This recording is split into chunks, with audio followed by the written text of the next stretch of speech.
Money is not the problem. Thinking is. Money is not the problem. That sounds wrong, right? Because every stress conversation seems to end there. Money, not enough, never enough. But here is the uncomfortable part. Two people can earn the same amount, live in the same city, have the same expenses. And one feels constantly trapped, while the other feels strangely steady. So what changed? It is interesting, actually.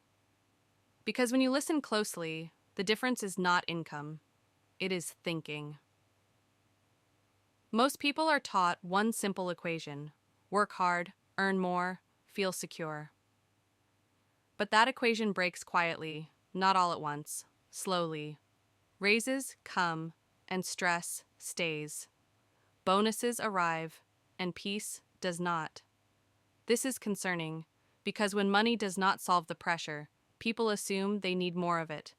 More income, more effort, more hours. But what if the problem is not the amount?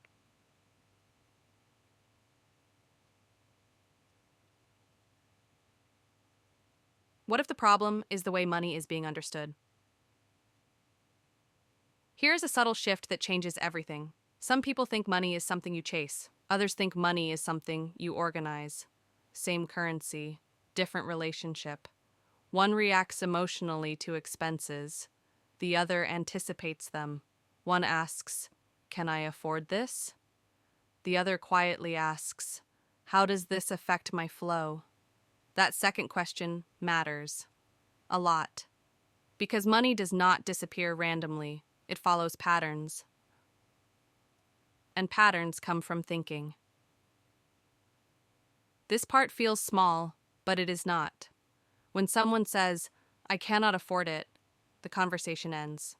Mentally, emotionally, completely.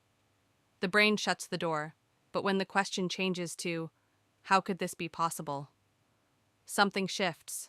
Now the mind stays awake, not to buy impulsively, but to understand options. This is not about spending more. It is about thinking better. And most people were never trained to do that. Money follows identity more than effort.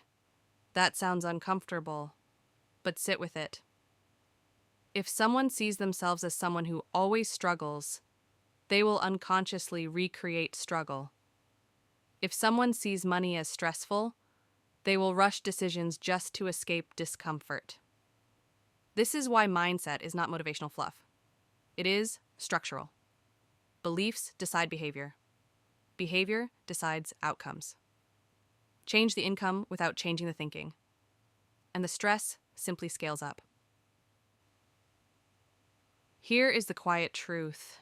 Before freedom shows up in numbers, it shows up in decisions. Not buying what creates pressure. Not chasing what looks impressive. Not reacting emotionally to short-term fluctuations. Freedom begins when money stops controlling emotional reactions. That is not taught in school and rarely discussed at home. So people blame money when the real issue is understanding. This is not about becoming rich or hustling or proving anything. It is about clarity. Money is a tool. Thinking is the handle. Without the handle, even the best tool hurts. And once thinking changes, money stops feeling like an enemy. So no, money is not the problem.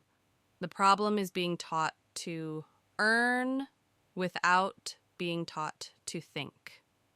And once that clicks, everything else starts making more sense.